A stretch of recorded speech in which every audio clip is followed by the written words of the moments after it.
Welcome to Backstage at the Gaffe, a podcast about comedy from the team at the Gaffe Comedy Club in Bristol. He's Harry Allmark, the founder, CEO, and resident MC of the Gaffe Comedy Club, and sat opposite me is Jacob Burley, head of studio at the Gaffe and producer of this podcast. Thank you for having me, Harry. Thank you. You're welcome. Thanks for being here, I guess. That's okay. Well, this is our first episode of the podcast. We're going to be discussing all things comedy, about the industry, about running a comedy club, what our thoughts on comedy are. And we're gonna be having a laugh while we do it. We're gonna try. We're gonna darn well try our darndest. Bloody get that darn over here, because I want to try it. The main theme that we're gonna be talking about for our first episode is whips, as it's whip season at the moment. But before we do, maybe we should just catch up, have a little catch up. Jacob Burley, what's your thoughts? How you doing? What's my thoughts? What you been up to? Anything on your mind? I tell you what. Oh, what will you tell me? I tell you, I'm in a very good mood. Bloody tell your voice. Tell you what, I'm in good mood today.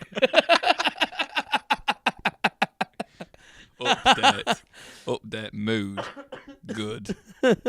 Sentiment, positive. It's like when people post their mood on Facebook. What imagine that would sound like, as if it was sentient. Jacob Burley is feeling fine. Yeah.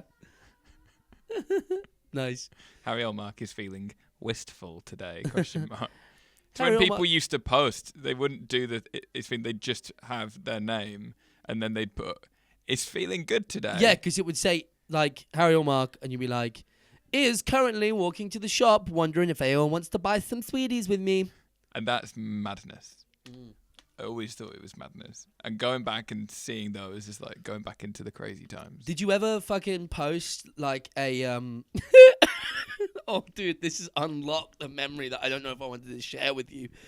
But did you ever post a status like, God, bored, anyone up to anything tonight? I didn't. You know what I mean? But I did see a lot of people do that. I Yeah. saw a lot of bored, WUU2, question mark. Yeah. Anyone having a house party? That sort of stuff. Or even better. Anyone want to let me come around your house? Even better was, where's this house party at then? Because they'd heard about one. Oh, shit. And then everyone's like, fucking, what house? Why is my invite? It's ghosted. My favourite one, there was a news story, which was where I grew up, near the moors, and you'd have kind of military test flights happen. Yeah. And if they had to scramble a plane, because say like a French people carrier had gone too far into British territory, Right. they'd have to scramble the RAF and they'd break the sound barrier. And the night before, when the sonic boom happened, there were Facebook posts that just went, "Did anyone hear that?"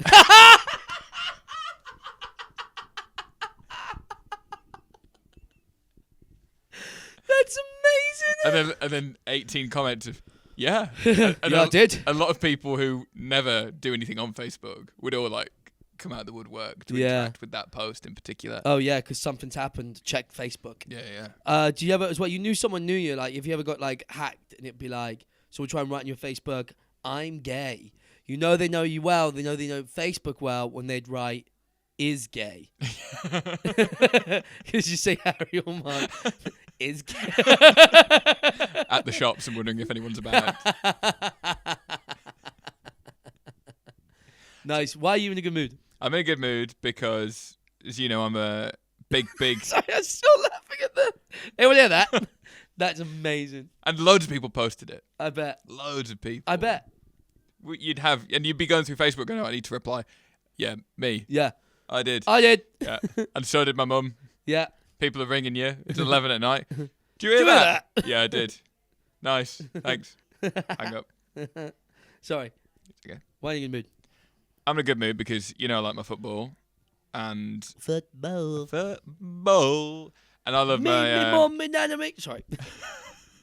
Please, continue your thought. Me, my mum and Anna, my gran were off to Waterloo. Me, my mum and Anna, my gran with a bucket of Vindaloo. Vindaloo. You're looking really, really soccer AM at the moment. Am I? Yeah, sat in your chair. Sat on my chair, Sat on soccer your AM. sofa. I love soccer AM. I love soccer PM. I love soccer all day. You love soccer noon, don't you? Soccer night, soccer noon. Soccer nights. Ariel marks. Socky nights. Socky nights. Doesn't sound good. Yeah. I know. Why am I in a good mood? I'm in a good mood because... Socky balls. Soccer balls. Socky balls. Ariel balls. marks socks balls for fun. Post. Anyone hear that? No, don't worry. That's just Addy sucking balls. You're in a good mood. You love your football. I'm in a good mood because, as you know, I love my football and I'm a big, big fan of my team, Leeds United. And we have a big rivalry with a little team called Manchester United. And they played against Spurs in the Europa League final last night. And they lost, and I watched it. And I cackled like a sycophant for most of the game because they were losing. And it was very, very funny. And you saw a bit of the game as well. I watched the last 10 minutes. I watched when it cut to the I always love it. I bet you laughed. The kid crying. Yep. I know that kid. He wasn't crying the whole time, though, because when he was first on TV for the first time, he was loving it. He was having the best time, whatever. And guess what? He didn't think about the fact that they were going to come back to him when his team was losing. I like the fact that you said, I know that kid. I know that as kid. if you were the one like, he wasn't crying, and then when I was in the stands and poison dart arrowed him in the eye, oh, there were tears. I got him with a steel chair. Hit him with the chair! I did laugh at that kid. I want to not, like, is there any coming back from that? Because if your mates watch you crying on TV, that's for life. Oh, yeah. The minute you turn 16, 18, 21, your wedding, that video's being shown. This guy's every cooked. time. Imagine being memed in that as well. Imagine if your friends had access to that. Yeah. Fucking hell. It's like any time someone tries to give you shit in the group chat and you bite back and they just reply with that photo. Great. Yeah, brilliant. Constantly just shut down. Stop making fun of me just because I'm at work. Send you crying. Brilliant. All right. Yeah, I'm crying again. Great. Shuts you down completely. Oh, absolutely. He's done. Because I would have no sympathy for the group chat fucking bite back as well. Do you know what I mean? I fucking love it. Well, when people were... If I've got a fucking shit photo of someone, yeah, and they snap or if they try and bite on a group chat, I'm sending that photo. Oh, I've got albums for different people saved on my phone. That's the full stop. If someone has a head loss moment, and you've got the worst picture ever of them, from TV when they cried because their football club. TV's even funnier. Oh, there was a kid growing up who, I forgot about this. There was a kid growing up who I went to school with. I won't say his name, but this is how bad I got. There was a Facebook fucking page started over this. So there was one of the secondary schools opposite mine in Shrewsbury. They appeared on Cowboy Traders. You know, you used to have Cowboy Builders, and then they had their spin-off, like Cowboy Traders, right? And there was a bunch of people who were just scamming people. That school got scammed over a skiing trip. So they got in touch with Channel 4, and Channel 4 was like, took them on the skiing trip and tried to find the people that conned them. And they took like 15 of these kids who were because our schools were like genuinely opposite the road from each other. So I was friends with a lot of people at the school, and a lot of them went on this ski trip, and they aired on TV. Everyone is watching this TV episode because all our friends are on TV. And it was one of our mates who was like, oh, what do you think now you went to go on the skiing trip? He's there on camera. He goes, oh, it's just magical. Oh, you can't come back from that. Oh, he said, it's just magical with this look of so sincerity in his eye. That was it. Facebook page. I can't call him by his name. I'll call him by my name. Which started like, Harry is magical. And people just posting the clip every day. 1,000 days magical.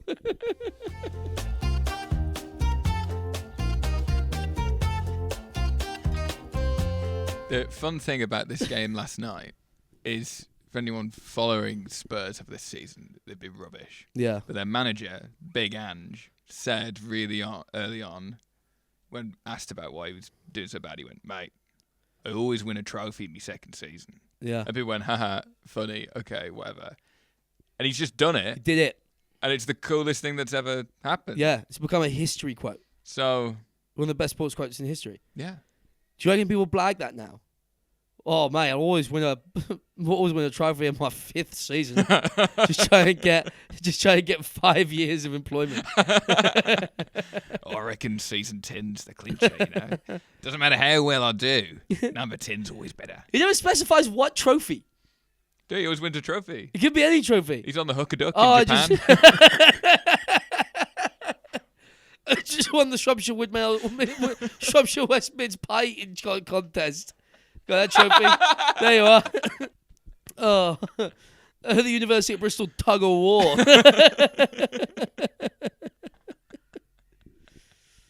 Oh, that's funny. How about you? What's going on with you? Not much is going on with me in my life.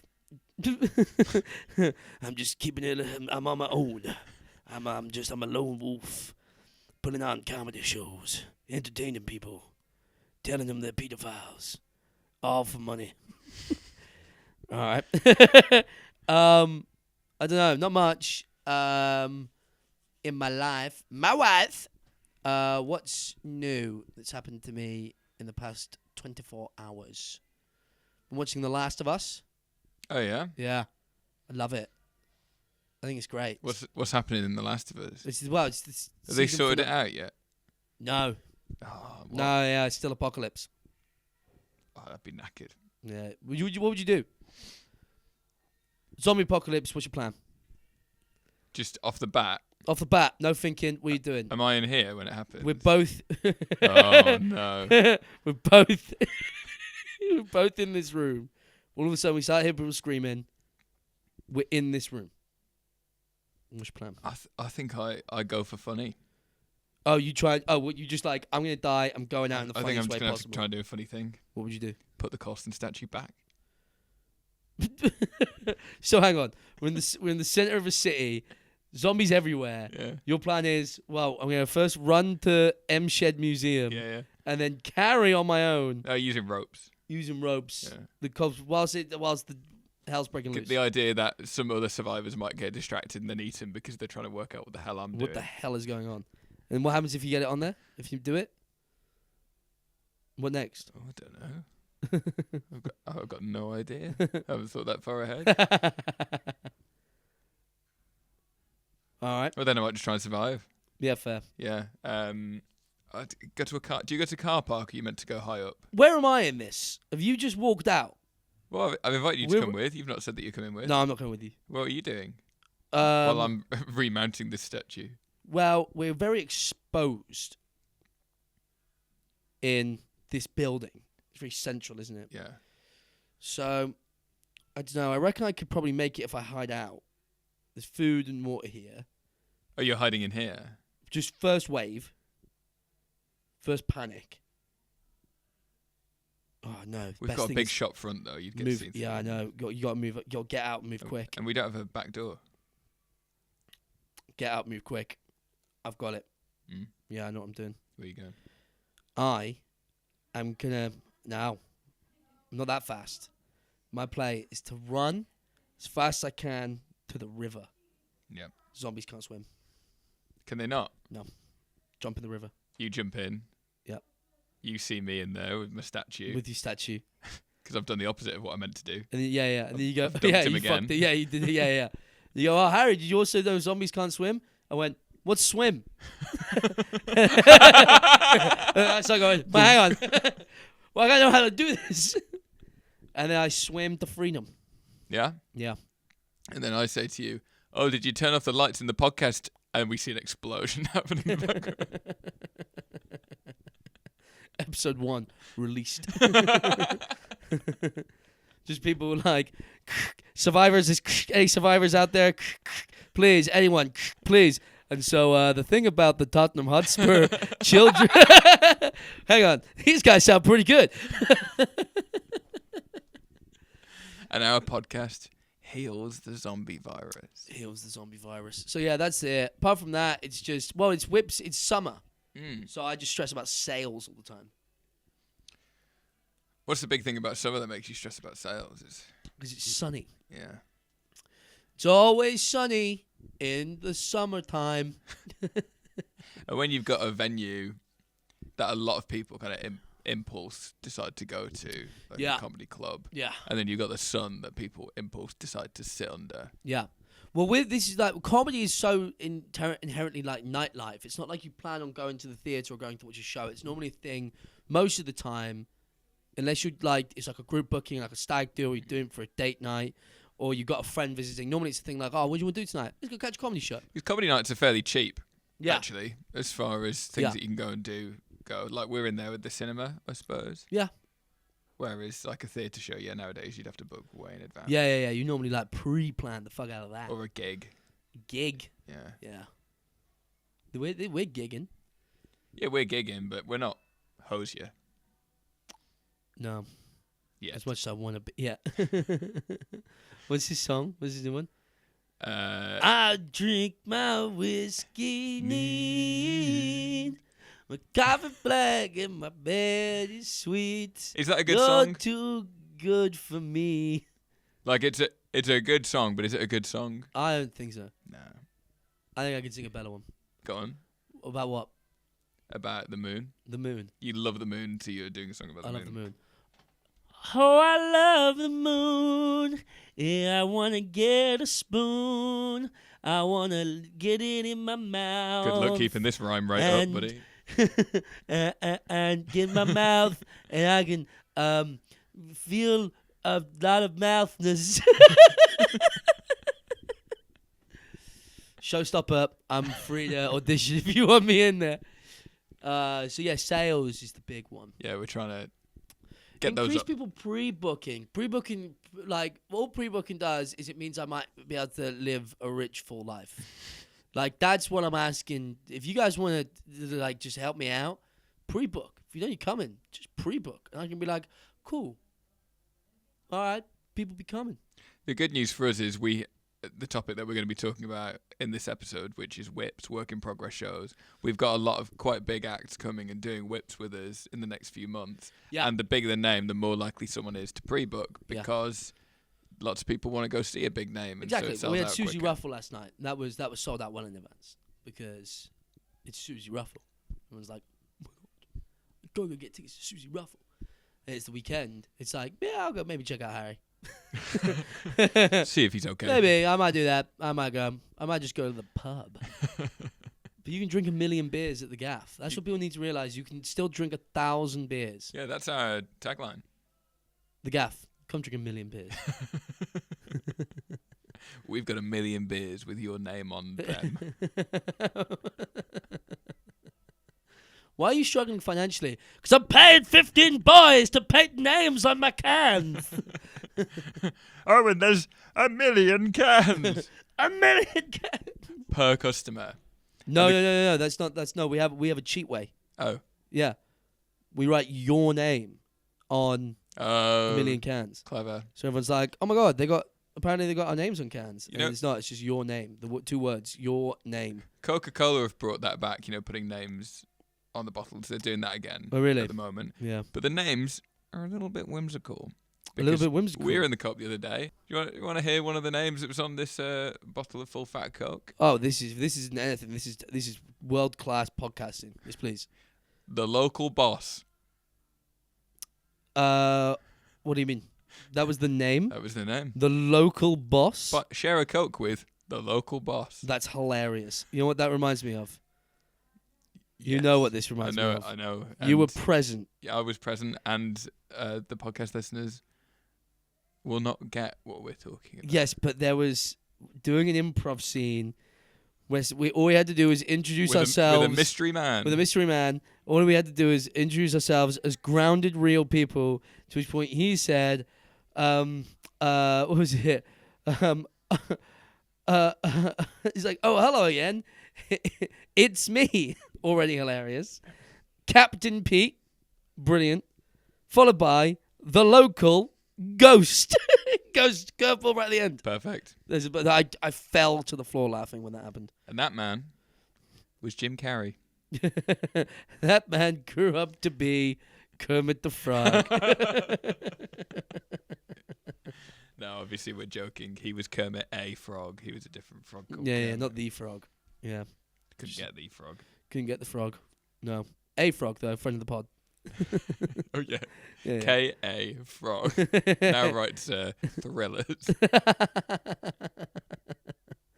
Anything else? The local boss? Any others? I can't remember the other ones, but they were all that kind of energy. What They would were you a put bit on there? strange. The guy who buys. The guy who buys. The guy who buys. The guy who buys. You gotta do stuff. You gotta throw in some curveballs in there. Share a Coke with your best friend's wife.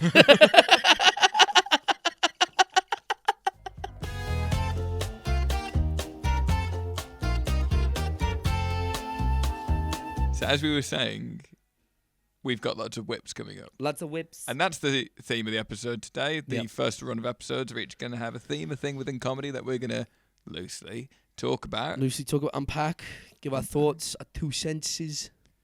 Do up its tie and send it off into the world. Yeah. Good luck, Good luck to you, mate. kiddo.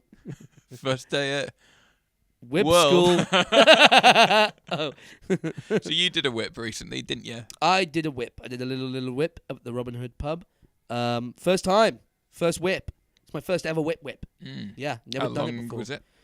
I thought I was going to do about 30 minutes. I did 55. You're pleased with that, though, aren't you? Very pleased, yeah. And why is it called a work in progress? What Because is it for? you're still figuring it out. What are you figuring out, I though? don't know. That's the whole point. It could be anything. It could be anything. Who knows what you're figuring out? But for you, in this instance, A show, maybe. yeah. I'm still working out my act, so I don't know yet. But I'd like to have a show together maybe in about like a year's time. But I want to be doing it like once a month at least for a while. And just really figure out specifically like what's my act and then what's the narrative of this show, what makes this show funny. So just sort of figure out what this show is, and use that as a way to also figure out my act for the club scenes as well, and for like my voice and stuff like that. So this is you as a solo performer doing stand up, yeah, just riffing kind of in its own way. yeah. So this is you as a solo performer. Yeah. Workshopping your material, doing it for the amount of time that it is. It's all the material that you've written. Yeah, just figuring it out, you know, just because that's the one thing I've because from running the club and setting up the club for years, it's been ages since I've been doing stand up. I want to get back into it. I want to get back into like different fun stand up like projects, ideas, you know. I was thinking about maybe doing. Did I tell you about this? The doing something like 40. Have I told you this? I don't think so. Okay, I'll tell you now. So so growing up, I did a lot of what I'm doing comedy at the moment is doing when I grew up. Because I grew up either, you know, I was doing a lot of drugs growing up as a teenager in this small working class town, like a loser and a nerd. On the other hand, I was doing a lot of musical theatre, like a legend and an alpha boy. But when I was doing a lot of musical theatre, they would do this thing where it's called like the 48-hour musical. It would start at like 6 p.m. And then when you find out what the musical is, you do the auditions, everyone gets a part, you rehearse the show, you do the choreography, and you stage it, you build a set, and you do it all. And 48 hours later, you do the musical. I was always keen to know if you could do the 48-hour comedy special. Like half an hour, and you've got 48 hours, you film the whole thing, and you make it like a special. So you film everything start to finish, coming up with bits, ideas. You can't use anything you might have been thinking about beforehand. So it's not written before the 48 hours. No, it does. You start writing 48 hours before the show starts. It's half an hour. Yeah, and you got to be plugging the show and getting people to come, and they know that the show might not. That it's a gamble of a show. Can you collaborate with people in the 48 hours? Yeah. But you can like document it. Like you like go catch up with your mates or your family or whatever, and just try and find some inspiration or things you might want to talk about. But yeah, I thought that might be a fun idea. Cool. You like it? I like that a lot. Yeah. You could do it as a double bill with someone and then you could just spend 48 hours with them and just bounce. It's a fun way to do like a whip as well. You know. That's great. If like for me, who's still like figuring out the stuff I want to write about and is like figuring out this show and stuff like that, like that's just such a deadline. Because that's the main thing with comedy is deadlines. Everyone's so much more productive at writing when you have deadlines. I'd do that. I'd be well up for that. That'd be a really cool YouTube video. That's like a modern YouTube video. Yeah, I think it's a really fun YouTube video. I think it's really cool. I wrote a half-hour stand-up show in 48 hours. In 48 hours. In all Hashtag caps. reshare that Bible. And then show me your thumbnail face. My thumbnail face. With the white outline. Yeah. So everyone's like, did he do it or is he being silly? The video's 3 hours long. Yeah. Now, I'm glad that you mentioned that, because that's the thread that I wanted to go on, is that a work in progress it's kind of a date that you book in to make you prepare a certain or compose your material or write extra bits of material or come up with whatever the structure or that final product that you want to do is. A lot of people who do whips might be gearing up for a tour or an Edinburgh Fringe run, and they go, right, I need to get I'm going to use the word hour, but we're normally talking 45, 50 minutes, aren't we? Or it could be a little bit longer. I need to get this ready and get it on the road. So what in a whip, for example, you've talked about some of the bits that you were gearing for. What will they be looking to sort out when they're doing these whip shows? I think, again, it depends on the project, I think, because people can be, there's so many different, like, what we're talking about is the whip, right? And the whip is the bog standard sort of like Edinburgh's on the horizon, tours on the horizon sort of thing. And that is normally you're working towards the show. And for a show, you need, like, it's odd with the show. It's not just being funny for 20 minutes, 30 minutes, it's building a narrative, having a theme, having a one stance and a new equilibrium by the end. Normally it would be like, I've had a thought, and then that thought takes you on this whole train of this journey, this very comedic journey that will have its ups and downs, that will play with tension and narrative, that is a story. That's normally what a show is most of the time. But then people play with that format so much because that's the main thing. I think when it comes to like people starting out, like people normally build their first, like it's a standard show, and then once you have your format, you can break your format. Yeah. Because you got to learn the rules to break the rules. I mean, when I did my masters, when we did sketch, everyone wanted to write like Tim Robinson for my doing like I Think You Should Leave style sketches. Mm-hmm. And our course tutor was like, "You guys can't. You're not good enough. You don't know how to write sketch." Yeah. Tim Robinson wrote for SNL. Like he can write sketch so perfectly. Yeah. And because he knows every single thing about writing sketch, he knows exactly where he can play with the format and where he can break those rules. You need to establish the foundations. You need to learn the rules. When we're talking about a 50-minute, an hour-long show, we're paraphrasing all shows. Yeah. I think the interesting thing about the work in progress and what it's working towards is that, as opposed to a club set, which could be anything from 5 to 30 minutes long, where you can just do material and can just do jokes and just play for laughs. There's a time threshold that you hit with the hour where actually you need to do something a bit more. It's a bit wandering into the feature film territory where you do need that story and you need to have your narrative arc. People need to feel like you started in one place and you finished in another and that you've changed. And then often nowadays needs to be some emotional heft to it. That people crave that structure, or we start to get emotionally a little bit bored. Like we don't just want to laugh for an hour, we want to have been on the roller coaster. Of course. And so I feel like a work in progress is people taking all their assorted material, going, that doesn't match the message that I'm going for, that doesn't match my theme, and then melding everything in to make this story and take people on that emotional journey, which I mean, I'm directing your whip at the moment. Soft brag. I mean, you're doing it, which is even bigger brag, right? No. the best thing you can be doing in this is directing it. But that's what we've been leaning towards, is finding that framing for this show and how people can explore a bit of something that's very important to you comedically, your persona, and how it's changed and adapted with time based on your own experiences. Yeah. But it has got to be funny. And we're going to get there. One day. Might take us 10 years. I'm always funny in my 9th season. Imagine if he was a stand-up. Well, Big Ange, the stand-up. Yeah, I always win the Edinburgh Comedy Award in my second hour. Never making eye contact with the audience, just staring at the floor. Yeah. Getting angry when you're not laughing. I've met Ange, the stand-up, a lot, actually. Yeah, he exists. That was really funny, you guys aren't. Fucking hell. I'm good at football, though, guys. Okay, but you did stand-up, mate. Yeah. I've never thought of that. You get that a lot. People come out. Comics. Oh, yeah. constantly. Oh, so I'm really good at jigsaws. All right, tell some fucking jokes. Why didn't I see you at the jigsaw competition? Yeah.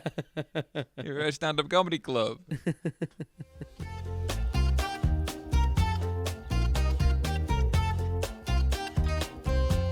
Talking about football, actually, that reminds me of one particular whip that I went to way back in 2018. I'd just seen England get knocked out of the World Cup semi-finals by Croatia. Oh, don't. You've heard this story before. I was watching that match on holiday. Oh my God, I forgot about this. I was watching that match on holiday with my ex and her family. And they were all Croatian. They were all so Croatian. My sister's partner's Croatian.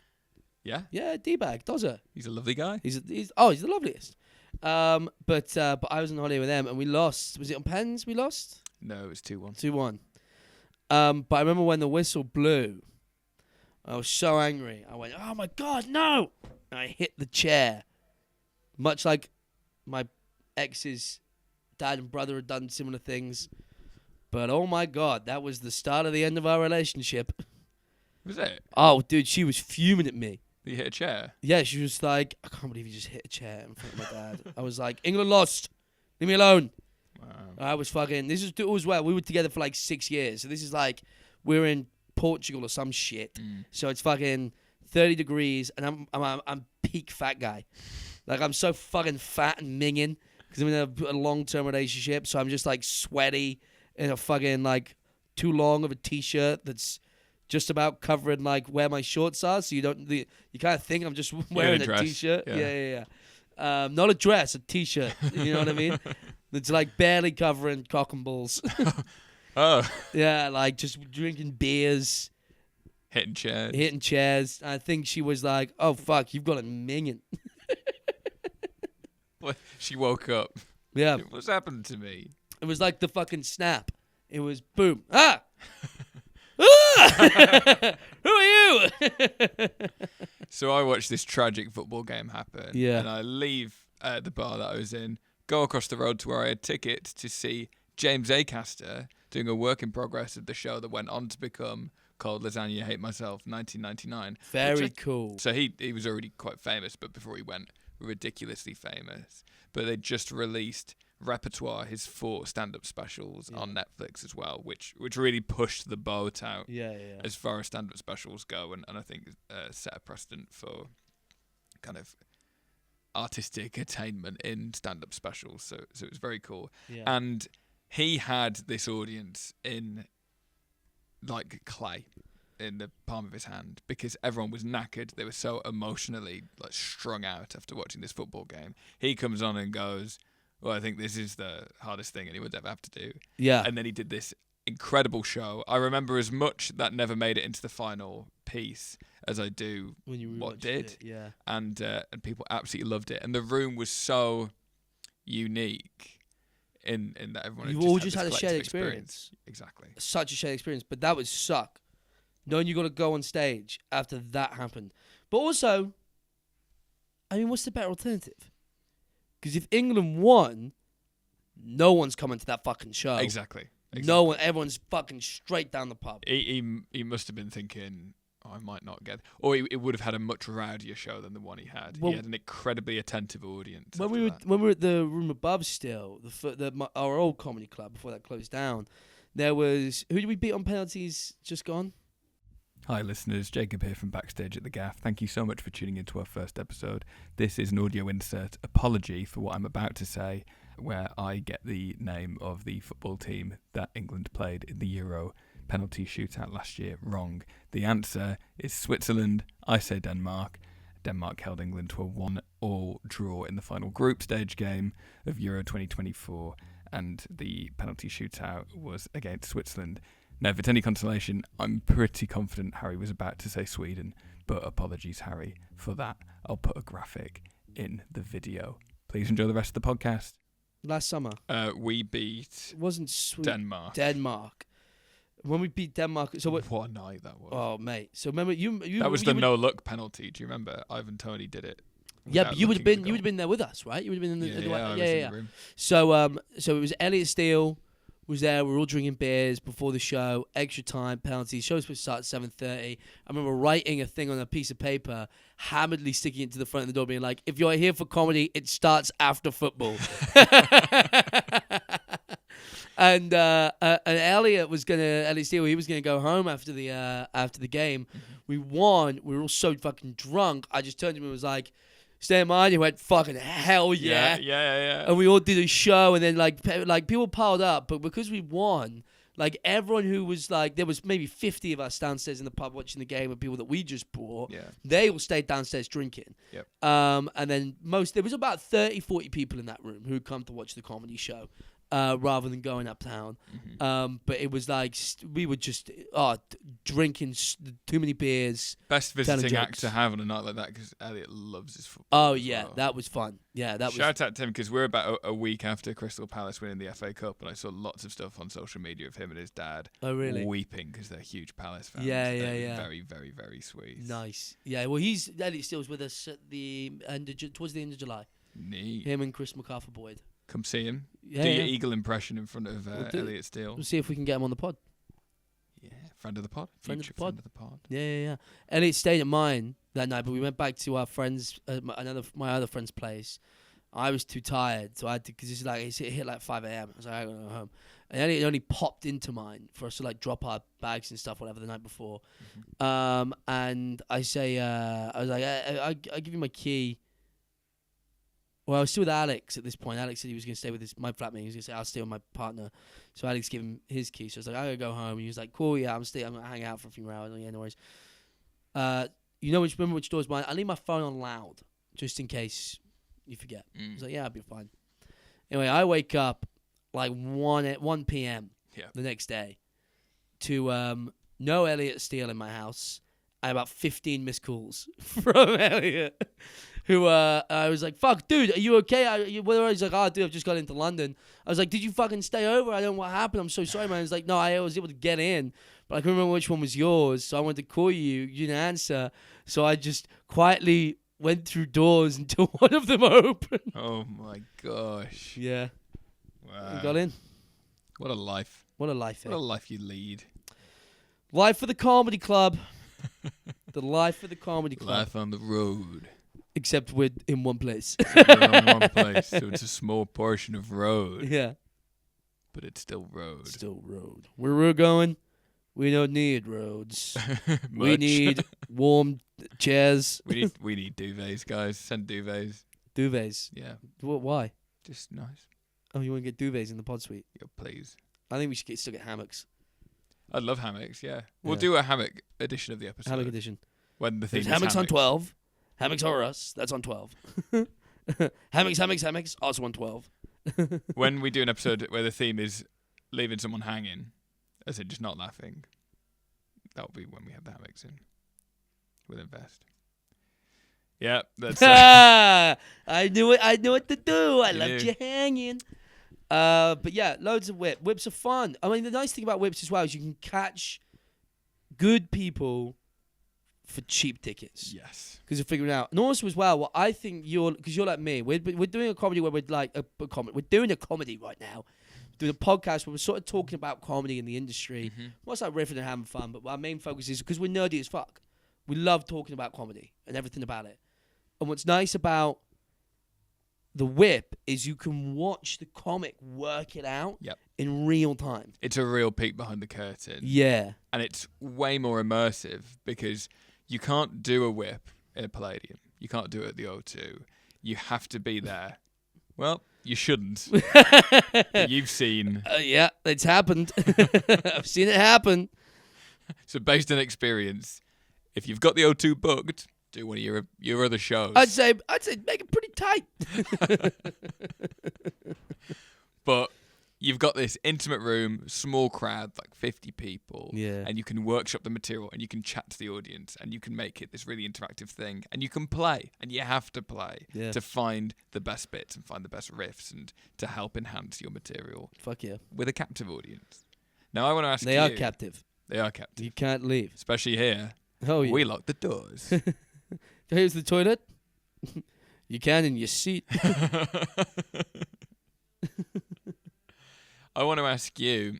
That's not what we do here. What do you want to ask me? I want to ask you, what does a whip look like at the start of a run of whips or whip season, and what does someone's whip look like at the end, just before they go and do their final thing? Oh, when you first, I love seeing someone when they're first figuring out a show because it is so scrappy, and I love that. It's not a show. Mm-hmm.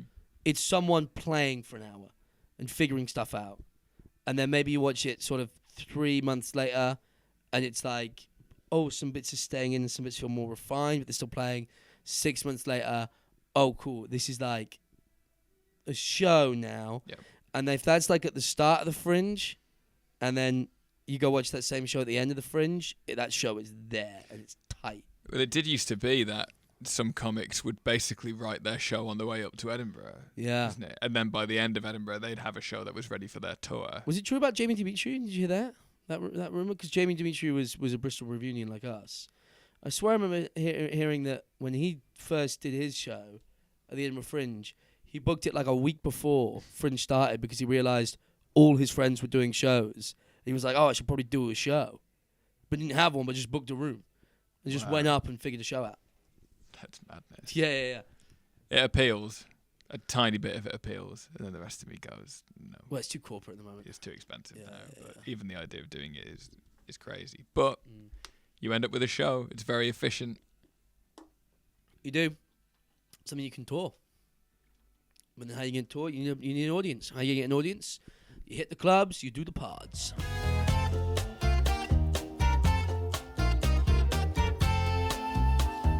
So with you... With me. With you. With you.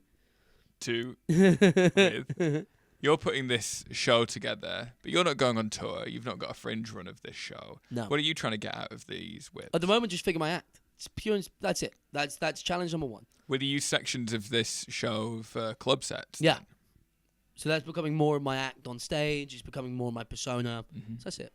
You're one of the resident MCs of the Gaffe. I am. So you've got loads of experience, not necessarily doing material on stage, but doing crowd work with the audience. Yeah. Do you find that plays into when you're whipping, when you're kind of crafting new material? Because I don't want it, like in the whip I don't want to do any crowd work because that's my safety net. Because I need to know, because when I'm doing crowd work, I'm so obsessed with chasing the bit and getting the laughs and playing with the games. But when I was doing my whip, I was like, I need to sit in the tension. I need to know what's funny. I need to know what isn't funny because I can't stay if it isn't. And like you need to play with that tension. Like comedy's, it's like a wave, you know. The best bit of that wave is when it crests. That's the laugh. Oh, that hits the laugh. It's so nice. That crashes down, and then it swells, and it starts to rise and build up, and then it crashes again. If it's just constant crashing, or vice versa, of this constant sort of like building but never really concluding, then that's what you got to figure out. That's the thing, isn't it? I am Big Z from Surf's Up. I You gotta ride the wave, Cody. You gotta ride those. Don't fight those waves. Ride those waves, man. It's very mantra. This is what it looks like when someone doesn't prepare their material and just starts riffing. But that's the thing, isn't it? Bring me some clams. Sorry. A whip can start as lots of exposition and not many punchlines, and then it's about finding more and Finding more the punchlines. punchlines. But the bad thing about when you have that exposition is you don't know what part of that exposition is truly funny until you test it. Yeah. So at one point you have to bite the bullet and find out what they're most engaged in and what they're finding the most funny.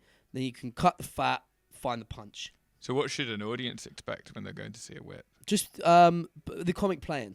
Yeah. It's not finished. Bits might be shit, but it's so much. You're like, I prefer a good whip to a finished fine show. I'm the same. Because it's so much more engaging for me as a fan of comedy. So much more engaging. Because it's a bit like yeah, this is going to sound controversial because we're talking about comedy, but the type of whip that I love the most is a music one when you've got a band, because you're much more likely to have a collaborative scenario emerge with a band, of course, than a solo stand-up. But obviously, we've got quite a strong background in improv, and that's kind of a very extreme version, but that's the similar kind of whip mentality. If you've got a band and they just start riffing and start working, you just go with it. That's when songs incredible songs turn up. Yeah, absolutely. And they build upon it and build upon it and build upon Yeah. it. It's a really, really exciting thing Yeah. to watch. And then when you go and see the final show, you can go, I was there when that bit When they were first playing turned up. around. That's what it is. It's play. So much of comedy is play and then refinement. Mm-hmm. Yeah. I So agree. People should always be up for trying Playing around. something a bit new and having a bit of a play and getting involved. And trusting in it as well. Trust the comic. If you don't like a bit, don't heckle. Don't be like, oh, they're bombing. Because I promise you, they are so aware if a bit's falling flat, because they're aware of where a bit's mid-tier and they're aware when bits are top-tiering. They are in control. Don't doubt it. But this is the whip. That's what they need. You know? And that's what they need to know is the lulls. So don't worry. They're at that level of professionalism where they can handle Yeah. kind of how it's going. They're riding that wave out. That's exactly what they're after. Yeah. Oh, dude, I bombed on Tuesday. Did you? Yeah, dude. Doing an open mic? Yeah, I was running some new stuff. It was doing okay, but I was last on, and then like 3 people walked in, and I'm like hitting my final joke. Last on, 3 people walk in. I was like, oh, sorry, we're late. I was like, oh, the show's ending, guys. So I started trying to do crowd work with them, but I lost my flow. And then I was halfway through a bit, and I couldn't come back to the bit. And I was like, so I tried to finish it, tried to do some crowd work. The audience didn't care about crowd work because I'm not the MC. I'm just a comic on that night. And I'm like they're unsatisfied with what I was like, because I didn't finish the bit that I was doing for them. So it just completely disrupted all of that. And then I was, so that bombed. And then I was like, oh, let me try. So I tried to do some quick like go-to bits, and they just ate shit. And I was like, I'd already run over, and I was like, all right, well, thanks. But Harry, have a good night. It happens though. But it happens, but also comics don't fear the bomb. You know, because every comic has bombed so many times. But that's it. You've got to do so many gigs that you can't remember the bombs. No. Unless they're particularly memorable. Yeah. Unless you were truly awful. Like, you could have been the worst comic in the world on that night. You should remember those. Yeah. But the rest of them, you just forget. Yeah, because it's just another night you go Everyone's and do another one. It doesn't matter. And it gets better and better and better and better and better. And eventually people come up to you and say, that bit's awesome.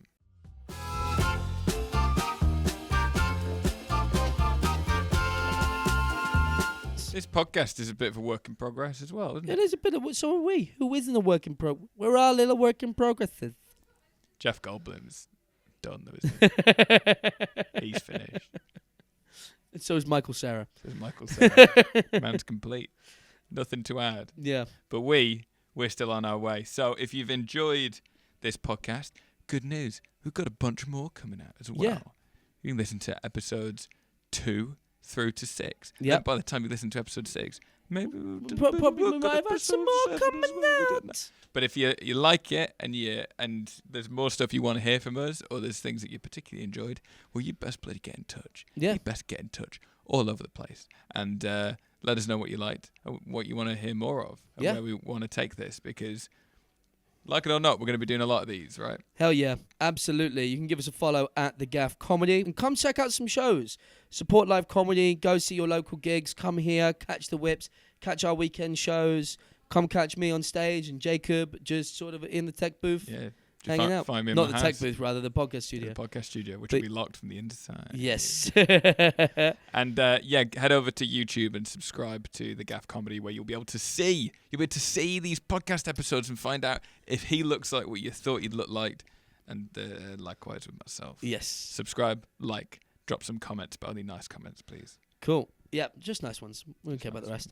But can I get a final thought from you? Final thought from me. A message of peace. The relief I will feel when I go to the toilet that I've needed for the past half an hour is the state of relief that I want to carry into the world. No stress, pure relief. See you in the next episode, guys. Bye. Bye.